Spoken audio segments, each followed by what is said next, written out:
আপনাদের এই খুলনার অনেক প্রশাসন দেখছি সেদিনকে আওয়ামী লীগের আমাদের যখন জোর করে তুলে নিয়ে যাওয়া হয়েছে আওয়ামী লীগের অনেক আতিপাতি নেতারা আপনাদের আশপাশ দিয়ে ঘুরছে, আপনারা কোনো প্রতিবাদ করতে পারেন নাই।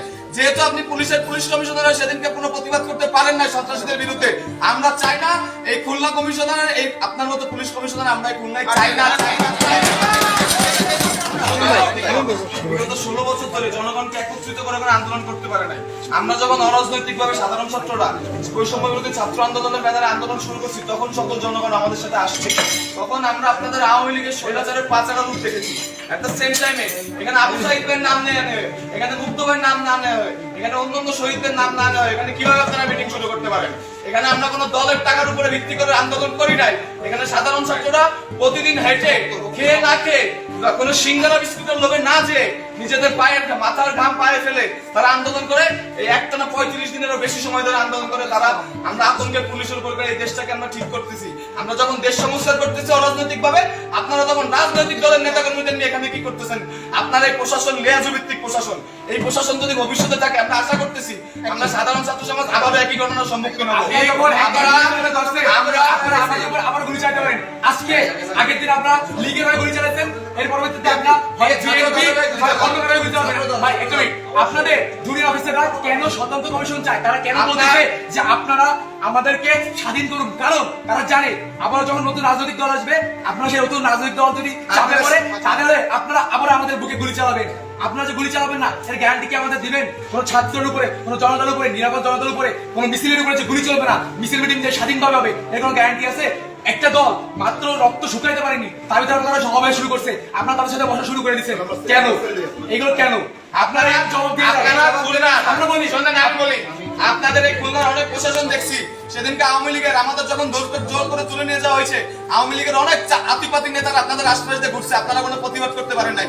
যেহেতু আপনি পুলিশ কমিশনার সেদিনকে কোনো প্রতিবাদ করতে পারেন নাই সন্ত্রাসীদের বিরুদ্ধে, আমরা চাই না এই খুলনা কমিশনারের এই আপনার মতো পুলিশ কমিশনার আমরা খুলনায় চাই না।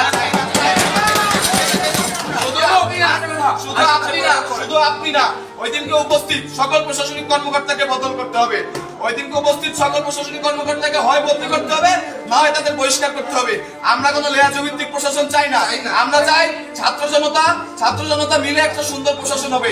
সেই ছাত্র জনতা যে সরকারকে আনবে সুষ্ঠু উপায়ে সেই সরকার ক্ষমতা আসবে। এখন আমরা ডক্টর মোহাম্মদ ইউনূসের নেতৃত্বে বাংলাদেশ পরিচালনা করব। এখানে কোনো রাজনৈতিক দলের জন্য আমরা কোনো সুযোগ দেই না। আপনাদের যে জুনিয়র অফিসার আছে তাদের সে একটা বার্তা, আপনাদের যে সিনিয়র অফিসার আছে তারা পদত্যাগ করবে কি করবে না আমরা জানি না, কিন্তু বর্তমান দেশের যে অবস্থা পুলিশ প্রশাসন রাস্তায় দরকার। আপনারা অঞ্চলে অঞ্চলে ডাকাতি হত্যাযজ্ঞ থামান, রাস্তায় ফিরে আসেন। সিনিয়র অফিসারদের কমান্ড লাগবে না, আপনার নির্দিষ্ট থানার আন্ডারে আপনারা কাজ করেন। প্রয়োজনে এই যে আপনাদের 11 দফা দাবি আছে এইগুলো দেশ ঠান্ডা হওয়ার পরে কেয়ারটেকার গভর্নমেন্ট নেওয়ার পরে আবার ঠিক করা যাবে। আমরা দাবি করতেছি এই ধরনের যারা লিয়াজু ভিত্তিক উপরের কমিশনার আছে বা ওসি আছে তাদেরকে আমরা সরাবো ইনশাল্লাহ। কিন্তু বর্তমানে দেশের যে অবস্থা, আপনার দেশের শৃঙ্খলা ঠান্ডা করার জন্য আপনারা মাঠে নামেন। টেবিলে থাবা দিয়ে আমি সেদিন সাহস করে বলছিলাম আপনার প্রধানমন্ত্রীকে এই 9 দফা দাবি মানতে হবে, জাতির কাছে ক্ষমা চাইতে হবে। সেদিন এস এম কামাল হোসেন যখন থাবা দিয়ে বললেন তখন কোথায় ছিল এই প্রশাসন? আমি কেএমপি হেডকোয়ার্টার নিজ দায়িত্বে কথা দিয়ে ঠেকালাম যে স্যার আমার ছাত্ররা কোনো ভাঙচুর করে না, এরা দুষ্কৃতকারী না, আপনার কেএমপি হেডকোয়ার্টারে কিচ্ছু হবে না। এই কথা দেওয়ার পর আমি যখন শান্তিপূর্ণ মিছিল নিয়ে ফেরত যাচ্ছিলাম তখন কেন সেখানে দায়িত্বরত এপিবিএন এবং পুলিশ আমার উপর গুলি চালালো? স্যার আমার শরীরে 11টা গুলি লেগেছে, 11টা গুলি লেগেছে স্যার, 11টা গুলি, 11টা গুলি, এখানে 11টা গুলি লেগেছে। সেই প্রশাসন রাতের অন্ধকারে আপনারা সেই প্রশাসন রাতের অন্ধকারে আরেকজন নামে মুছে ফেলেছেন। 11টা গুলি এখন একটা লাস্ট এই ততক্ষণ না না আমার এই লাস্টটাই রাস্তা চুপ থাক। একটা কথা আপনারা আজকে গুলি চালাবেন, সামনে থেকে আবার গুলি চালাবেন। আরে যাও গুলি চালাবেন, আপনারা গুলি চালাবেন। আমার আরে ভাই কথাটা শেষ করতে দে। একটা ব্যাপার আমরা প্রথমে যেটা বলতে চাই, প্রশাসন আমাদের দরকার। প্রথম কথা প্রশাসন আমরা চাই, তবে আমরা প্রশাসনের যে নৈতিকতার যে অবক্ষয় দেখেছি, স্পেশালি আমি পুলিশ বাহিনীকে বলবো তাদের এই নৈতিক অবক্ষয়ের কারণে আজকে পুলিশ প্রশ্নবিদ্ধ, এবং আমরাও এই ক্ষেত্রে ব্যতীত যে আমাদের অনেক পুলিশ মারাও গিয়েছে।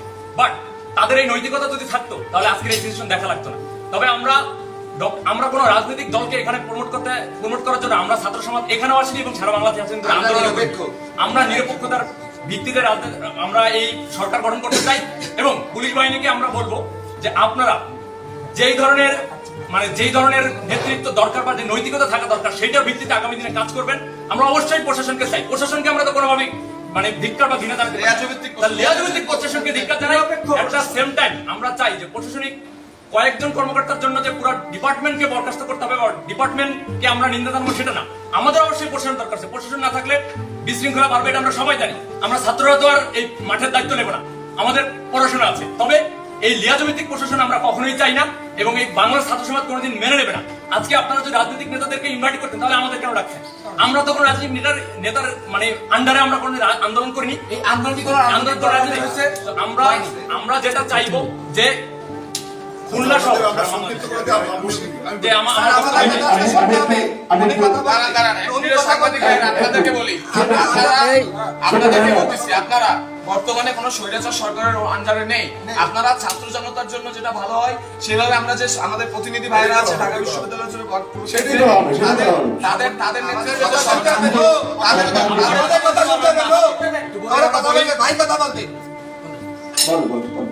তাদের নেতৃত্বে আজকে রাত 8টায় যে শপথ বাক্য পাঠ করবে ডক্টর মোহাম্মদ ইউনূস, আপনারা তাকে সাপোর্ট দিবেন এবং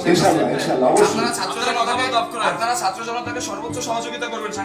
এখানে আজকে আমাদের ছাত্র প্রতিনিধিদের কাছ থেকে যতগুলো বক্তব্য এসেছে, কোনো বক্তব্য না কেটে পুরোটা বক্তব্য আপনারা প্রচার করবেন। এটা বাক স্বাধীনতা, বাংলাদেশ আবার আমরা ফেরত আনছি, এই বাক স্বাধীনতা চিরকাল থাকবে।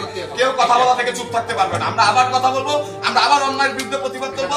যদি কোনো রাজনৈতিক দল এরকম কোন এজেন্ডার নামে আমরা লোক ছাত্র জনতা আবার আমরা লাশের ছাড়বো না। আমরা বলি আমাদের দেশে আর কোন ধরনের কোন ঘুষ, দুর্নীতি, লিয়াজু, সিন্ডিকেট, বাজার সিন্ডিকেট, ওষুধ সিন্ডিকেট, ছাত্র সিন্ডিকেট, মাদক, অরাজকতা, গুন্ডামি, চাঁদাবাজি, নৈরাজ্য, সন্ত্রাস কিচ্ছু থাকবে না, কিচ্ছু থাকবে না।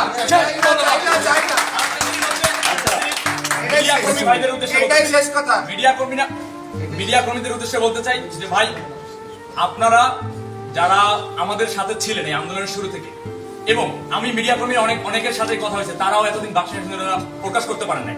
তো আজকে থেকে না, আন্দোলন যেদিন থেকে সরকার পতন হচ্ছে সেদিন থেকে আপনারা এই স্বাধীনতা প্রকাশ করছেন, আগামী দিনেও করবেন। আপনারাও না হলে পরিস্থিতি হবেন জাতির কাছে, এই শিক্ষার্থী বৃন্দদের সমাজ তাদের কাছেও, আপনাদের কাছে আপনাদের নৈতিকতা যেন থাকে। কোনো বাহিনীকে প্রতিটা মানুষই হচ্ছে যদি অন্যায় করে তারা প্রশ্নবিদ্ধ। এটাই আমার বাংলাদেশ স্বাধীন, আমার একটা কথা, বাংলাদেশ স্বাধীন। আমরা এখনো কাজে গেলে এখনো আমাদেরকে অনেকে বাদ দিবে।